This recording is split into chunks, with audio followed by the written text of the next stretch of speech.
travaillé. Je suis une fille d'un ancien combattant de l'armée française qui a fait 15 ans de service militaire. J'ai commencé à porter le voile une fois que je suis une femme âgée maintenant. J'ai pas 50 ans, j'ai pas 60 ans. C'est un signe d'être grand-mère.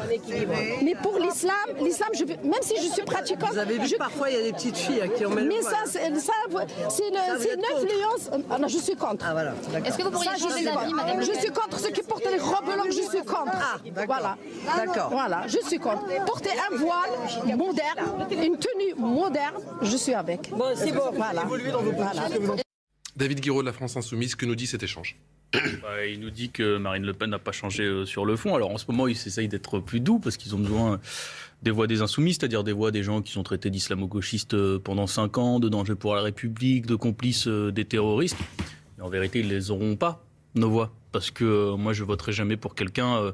je ne sais pas ce que je vais faire sur le second tour. Je ne sais pas si je vais voter Macron ou si je vais m'abstenir. Parce que... Apparemment, c'est un tiers, d'après ce que disent les instituts de sondage, encore une fois. On avait dit ça la dernière fois. Concernant les insoumis. Vous savez, un tiers abstention, un tiers Macron. Il y avait eu très peu de reports de voix de Jean-Luc Mélenchon vers Marine Le Pen en 2017, malgré ce que disaient les instituts de sondage, qui sont encore bien plantés cette année, je le rappelle, concernant notre électorat. Non, mais de toute façon, il n'y a pas de porosité entre l'électorat de Jean-Luc Mélenchon et celui de Marine Le Pen. Quasiment pas. Mais parce que c'est ce qui a changé en 5 ans. Mais justement, Marine Le Pen, elle n'a pas de programme social. Parce qu'on a fait une campagne sur le social. Moi, je suis désolé.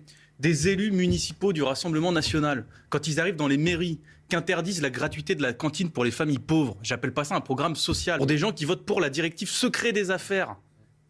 La directive secret des affaires, celle qui permet aux multinationales là, de faire un député européen en plateau. Et surtout, bah oui, mais parce qu'ils l'ont fait. Et surtout, le programme de Marine Le Pen, mais regardez juste la retraite. C'est 42 ans, 42 annuités au moins. Ça veut dire quoi? Ça veut dire que si vous faites un bac plus 5, vous avez votre diplôme vers 26 ans. C'est-à-dire que vous avez votre retraite à taux plein à 68 ans avec Marine Le Pen. C'est 42 ans, 42 annuités. 40 annuités. 42 au-dessus de 20 ans. Non, c'est 42, ouais. Moins de 20 ans, c'est 40 annuités. Oui, moins de 20 ans. Ils sont entrés dans la vie professionnelle avant l'âge de 20 ans. Oui, d'accord, mais sauf que quand vous avez un bac plus 5, votre moyenne d'obtention du diplôme, c'est pas 20 ans, c'est 26 ans. De la même manière que quand vous arrivez justement sur cette question de retraite-là, vous prenez même pas en compte, par exemple, les périodes de RSA, etc. Donc en fait, les plus précaires, celles dont justement Marine Le Pen dit se battre pour. Quand vous êtes au RSA sous Marine Le Pen, vous cotisez plus pour votre retraite. C'est-à-dire qu'en fait, si vous avez des carrières hachées, vous allez jamais avoir votre retraite. Vous me dites que Marine Le Pen s'y prend très mal pour draguer le vote des insoumis? Ah, mais de toute façon, elle l'aura pas. Enfin, non, mais moi, je préfère être clair. Je sais pas, encore une fois, honnêtement, le débat, il est lamentable parce qu'Emmanuel Macron, il fait une campagne lamentable. C'est nul. C'est d'un niveau tellement faible. Darmanin, qui explique hier que la retraite, ça sera une 40aine d'annuités. Autant dire aux gens, vous allez avoir votre retraite à une 60aine d'années. Voilà, c'est à peu près ça le discours. Donc, c'est lamentable. Mais au bout d'un moment, il y a besoin aussi d'une opposition sociale. Et nous, on la représente. Je vous laisse répondre, Jean-Luc Capel. Ensuite, on écoute les autres, bien évidemment. D'abord, juste vous rappeler que vous n'êtes pas propriétaire de vos voix. Non, c'est vrai. Et que l'expérience politique, je peux vous dire, nous a toujours démontré que les Français sont bien plus intelligents que certains ne le pensent, et donc ils ont la liberté de choix, et ils l'auront. Ce que la dernière élection, ou le dernier scrutin, la semaine dernière, a démontré, c'est le nouveau clivage. Celui qui avait été déjà structuré en 2017, qui s'est confirmé dans les élections européennes de 2019, et qui s'est définitivement confirmé finalement la semaine dernière, c'est le clivage des mondialistes d'un côté, parfaitement incarné par Emmanuel Macron, et de l'autre côté, le pôle, je dirais, des patriotes. Il y a des patriotes de droite, il y a des patriotes de gauche, il y a des patriotes du centre, et il y a des patriotes, donc chez vous, bien évidemment. Et nous le savons d'ailleurs, vous savez, nous avons récupéré aussi un de vos anciens élus, M. Cotarac. Donc il y a... Lui, c'est devenu... Alors lui, c'est terrible, il le cite à chaque fois. Et donc, avant, il y avait l'ami noir pour prouver qu'on n'était pas raciste, maintenant il y a l'ami Cotarac pour prouver qu'on est social. Il y a bien sûr des gens, il y a bien sûr des patriotes sincères de part et d'autre, et l'objectif dans ce second tour, c'est bien sûr de rassembler tout le monde. Et je le disais, Marine Le Pen, elle veut restituer aux Français leur argent. Et il y a des mesures sociales très fortes. Mais comment... Quand nous avons un candidat... Laissez-moi terminer. Quand on a des candidats... Quand on a un candidat comme M. Macron, qui est celui de toutes les insécurités, je pense que Marine Le Pen va incarner la candidature de toutes les protections, notamment avec une restitution du pouvoir d'achat par la baisse donc de la TVA de 20 à 5,5% sur les produits énergétiques. C'est une première valeur, mais aussi la révélation je vous laisse lui répondre dans un instant, juste après. À hauteur de 1 000 euros minimum, mais aussi un certain nombre de mesures à destination des jeunes. On rappelle les titres de l'actualité à 12h passées de 15 minutes, tout pile. Et c'est ça qui est inacceptable. Nous défendons la laïcité, la liberté de croire ou de ne pas croire, et donc de porter une croix catholique. C'est le week-end de Pâques, permettez-moi de souhaiter de joyeuses Pâques à ceux qui nous regardent aujourd'hui. Nous sommes vendredi saint même aujourd'hui. Et puis, permettre de porter également une kippa, ou permettre de porter porter un voile pour les femmes qui l'ont elle choisit librement. Elle l'a exprimé encore ce matin, une jeune femme qui interpellait le candidat Macron, lui avait porté un voile, lui a dit qu'elle le portait tout à fait librement. Il a même échangé avec une femme qui se disait féministe tout en portant le voile. Donc respectons cette liberté de croire ou de ne pas croire qui incarne la laïcité. Vous militez pour David Guiraud. Franchement, moi, ce débat, il me dégoûte. Mais il y a un moment... Il y a un moment, on va les laisser tranquilles, en fait, ces gens-là. Franchement, Marine Le Pen... Je sais que c'est votre électorat. Je sais que c'est votre électorat. Mais c'est pas que c'est mon électorat, monsieur. C'est votre vivier électoral. Nous, on est les seuls à les respecter. C'est peut-être la différence entre vous et moi. Moi, je respecte pas les islamistes radicaux vous allez laisser tranquilles qui ces détournent gens nos lois. 2 minutes. Vous venez de les comparer aux gens en Afghanistan. Marine Le Pen, la dernière fois, elle a dit, vous savez, on va interdire le voile, c'est ce qu'a fait Bourguiba en Algérie. Bourguiba, c'est en Tunisie, monsieur, d'accord ? Vous connaissez même pas l'histoire des pays dont vous parlez. Si. Il y a un moment, il va falloir les laisser tranquilles parce que en Afghanistan, justement, les femmes, elles sont interdites de faire du sport, interdites de faire. Mais c'est vous qui voulez les interdire en France aujourd'hui de faire du sport, de se balader dans la rue, d'accompagner les gamins à l'école. C'est vous qui avez ce projet-là. C'est pas Daesh ou les talibans. C'est Marine Le Pen qui a ce projet-là aujourd'hui d'interdire les femmes justement qui portent le foulard de pouvoir s'émanciper. Je sais que la France insoumise défend l'islam radical.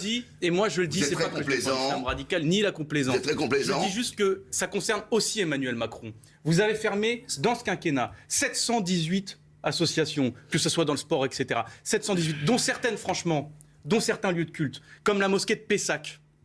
La mosquée de Pessac, même le tribunal a suspendu la fermeture de cette mosquée. Parce qu'on nous a dit qu'il fallait la fermer parce qu'elle avait fait des posts de soutien sur Facebook aux Ouïghours ou à la Palestine. Je suis désolé, moi je ne suis pas d'accord. Laissez les gens tranquilles et vivre leur religion 5 minutes. Vous êtes en train d'instaurer un climat. Ça vous dérange pas ? Mais je n'oublie pas quand même que chez Emmanuel Macron, il y a des ministres, Vidal, Blanquer, qui parlent d'islamo-gauchisme, etc., qui sont eux qui ont relayé à échelle de masse les discours de l'extrême droite, à tel point qu'on a un Gérald Darmanin, je me souviens quand même, ministre de l'Intérieur, qui a dit en face de Marine Le Pen, qui a été trop molle sur l'islam, nous défendons juste la fraternité et peut-être un peu d'amour. Ça ne veut pas dire être complaisant avec les terroristes, ça veut juste dire que les musulmans... Que dites-vous à ceux qui ne sont pas... Et que dites-vous à ceux qui vous trouvent un naïf ? Ça veut exactement dire ça, parce que vous, ça ne vous dérange pas. Ça ne vous dérange pas que 57% des musulmans de moins de 25 ans préfère placer la charia avant lui à la République. La charia, non, c'est pas vrai. Ça ne vous dérange pas. Mais monsieur, mais vous préférez vous défiler.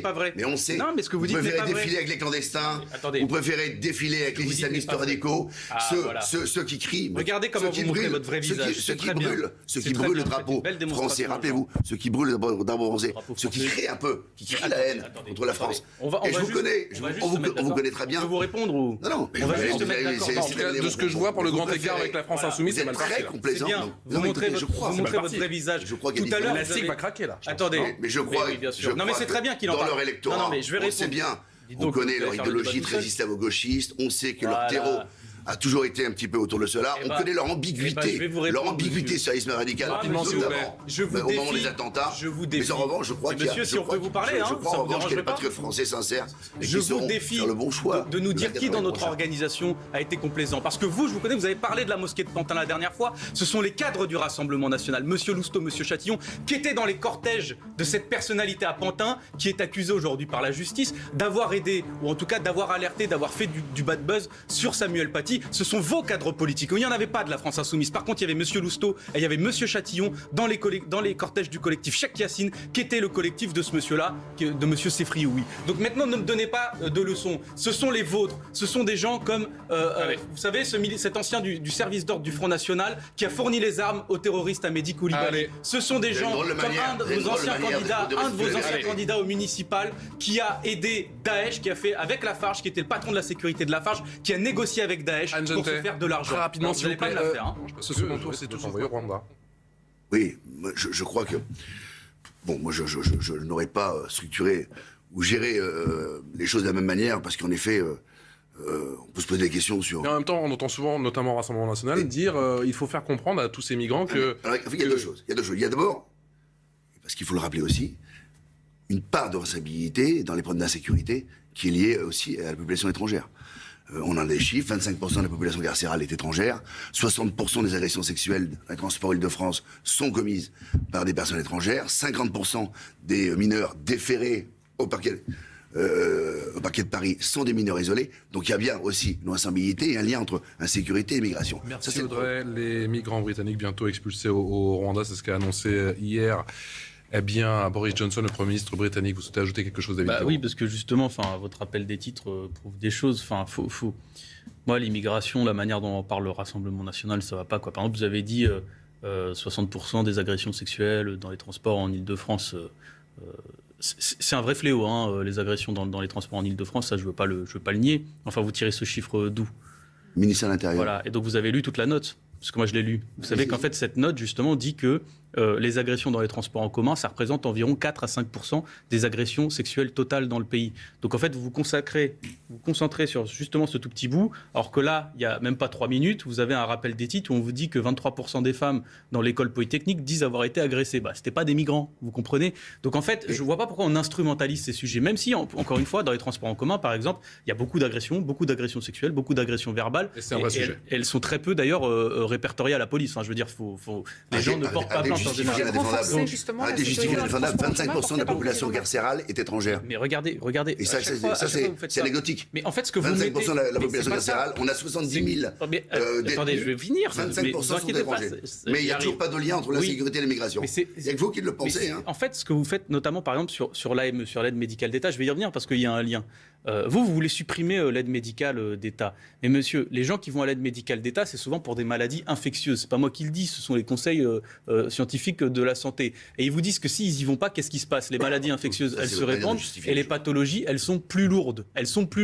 Donc en fait, les gens, il y a un moment, en fait, quand ils en peuvent plus, ils vont quand même se retrouver aux urgences. Et les médecins, ils ont fait le serment d'Hippocrate. Dans le serment d'Hippocrate, il y a la question d'aider les gens qui sont malades, quelle que soit leur carte d'identité, monsieur, parce que vous comprenez, les médecins, c'est pas tous des gens d'extrême droite, ils soignent leurs patients, parce que quand il y a quelqu'un qui a besoin de soins, et en fait, tout l'argent que vous mettez justement à supprimer en disant l'AME, ça coûte trop cher, et bien en fait, si vous supprimez l'AME, en termes de dépenses de santé, ça nous coûtera encore plus cher, parce qu'il y aura plus de maladies et plus de cas graves. Et c'est exactement pareil en question de sécurité. Tout l'argent que vous mettez dans la police, dans la prison, etc., non pas qu'il ne faut pas qu'il y en ait, mais tout l'argent que vous dites où il faut, c'est de l'argent que vous ne mettez pas dans justement le fait d'aider les gens à scolariser leurs gamins, ce qui en général aide à les calmer, à leur mettre un toit sur la tête, ce qui leur évite de tomber dans des situations d'errance ou dans des zones, on a parlé notamment beaucoup de la colline du crack, c'est-à-dire extrêmement criminogènes, extrêmement qui peuvent vous faire tomber dans des addictions très vite. Voilà, c'est ça en fait une politique de solidarité, c'est une politique efficace. La complaisance.